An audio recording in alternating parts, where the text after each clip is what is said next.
بسم اللہ الرحمن الرحیم۔ وائس آف نثار چینل سے آپ کو نثار احمد کا سلام پہنچے۔ محترم ناظرین، آپ نے ملا نصیر الدین کا نام تو ضرور سنا ہوگا اور اس کے کارنامے بھی ضرور پڑھے اور سنے ہوں گے۔ ملا کی عمر کا زیادہ تر حصہ بادشاہوں کے درباروں میں ہی گزرا۔ وہ انتہائی ہنسمکھ شخص تھا۔ بادشاہ اکثر اس پر انعام و اکرام کی بارش کرتا رہتا تھا۔ بادشاہ کے دربار میں اس سے حسد کرنے والے بھی تھے۔ وہ بادشاہ کے کان بھرتے رہتے تھے۔ آخر ایک دن انہیں موقع مل گیا۔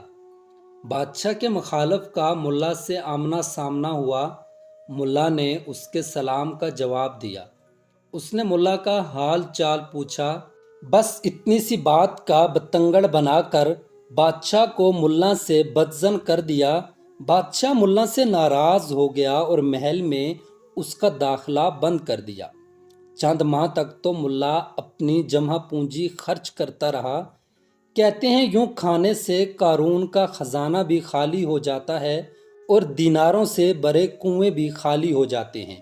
کئی ہمدردوں نے ملا سے کہا کہ وہ بادشاہ سے معافی مانگ لے، مگر ملا کا کہنا تھا کہ عزت نفس بھی کوئی چیز ہوتی ہے۔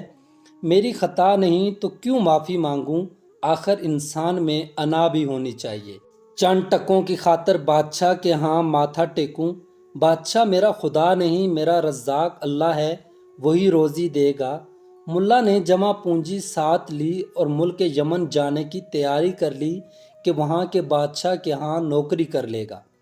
وہ ایک گھنے جنگل کے قریبی گاؤں سے گزرا۔ رات وہاں گزاری، دیکھا کہ وہاں کے لوگ بندروں سے بہت تنگ تھے۔ بندر ان کے کھانے پینے کا سامان، ٹوپیاں اور برتن اٹھا کر لے جاتے تھے۔ ملا کو ایک خیال سوچا اور لبوں پر مسکراہٹ آ گئی۔ اس نے اعلان کیا کہ وہ بندروں کا تاجر ہے اور انہیں دوسرے ملک میں لے جا کر بیچتا ہے۔ اسے بڑی تعداد میں بندر درکار ہیں۔ ایک بندر کے 100 دینار دے گا، وہ بھی نگد۔ بندر لاؤ، دینار لے جاؤ۔ شروع میں گاؤں والوں نے سمجھا کہ بوڑھا پاگل ہے، یہاں اتنی تعداد میں بندر پھرتے ہیں، یہ 100 دینار میں خرید رہا ہے۔ کچھ دیہاتیوں نے کہا کہ بوڑھے کے دعوے کو آزمانا چاہیے۔ ان کی حیرت کی انتہا نہ رہی۔ جتنے بندر آئے اس نے 100 دینار کے عوض خرید لیے۔ اب تو گاؤں میں بندر پکڑنے کا مقابلہ شروع ہو گیا۔ لوگ سارا دن بندر پکڑتے اور بوڑھے سوداگر کو بیچ دیتے۔ کچھ بندر سمجھ گئے اور کچھ ویسے ہی کم ہو گئے۔ اب بوڑھے سوداگر نے اعلان کیا، فی بندر 200 دینار دے گا۔ دیہاتیوں کو چسکا لگ گیا۔ وہ باقی ماندہ بندروں کی تلاش میں نکل پڑے۔ جو کسی کے ہاتھ لگتا وہ 200 دینار میں سوداگر خرید لیتا۔ آس پاس بندر کم ہو گئے، لوگ جنگلوں سے پکڑ پکڑ کر لانے لگے۔ بوڑھا سوداگر فی بندر 200 دینار دیتا گیا۔ اس نے فی بندر 500 دینار کا اعلان کر دیا۔ بڑی مشکل سے 2-3 بندر ملے۔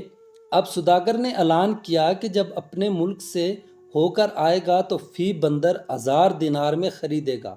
باقی بندر اپنے نوکر کے سپرد کیے۔ اگلے دن لوگوں نے دیکھا کہ ایک سفید داڑھی والا بوڑھا بندروں سے بھرے کمروں کے سامنے بیٹھا ہوا تھا۔ دیہاتی آئے اور اس کی منت سماجت کرنے لگے کہ وہ ہمیں بندر بیچ دے۔ اتنے بندروں میں چند ایک کم ہوں گے تو کون سا سوداگر کو پتہ چلے گا، مگر اس نے انکار کر دیا۔ دیہاتیوں نے جنگل چھان مارا مگر کوئی بندر ہاتھ نہ لگا۔ وہ پھر اس خادم کے پاس آئے اور کہا کہ ہمیں کچھ بندر بیچ دے۔ اس پر خادم نے 800 دینار مانگے۔ انہوں نے 700 دینار فی بندر پر سودا کیا۔ اگر ایک بندر 1000 دینار میں بکے گا تو پھر بھی مفت میں 300 دینار منافع ہوگا۔ اس خادم نے خاموشی کے وعدے پر چند ایک بندر بیچ دیے اور باقیوں کو رات کے مختلف اوقات کا وقت دے دیا۔ دیہاتیوں نے سونا، چاندی، قیمتی جانور دھڑا دھڑ بیچ کر بندر خرید لیے۔ اب انہیں سوداگر کا انتظار تھا۔ ہفتہ 10 دن گزر گئے، نہ خادم رہا اور نہ ہی سوداگر آیا۔ اب گاؤں والوں کو احساس ہوا کہ ان کے ساتھ دھوکہ ہوا ہے۔ وہ بندر خریدنے اور بیچنے والا ایک ہی شخص تھا۔ اب سب پچھتا رہے تھے کہ لالچ کیا ہے اور اس کی سزا مل گئی۔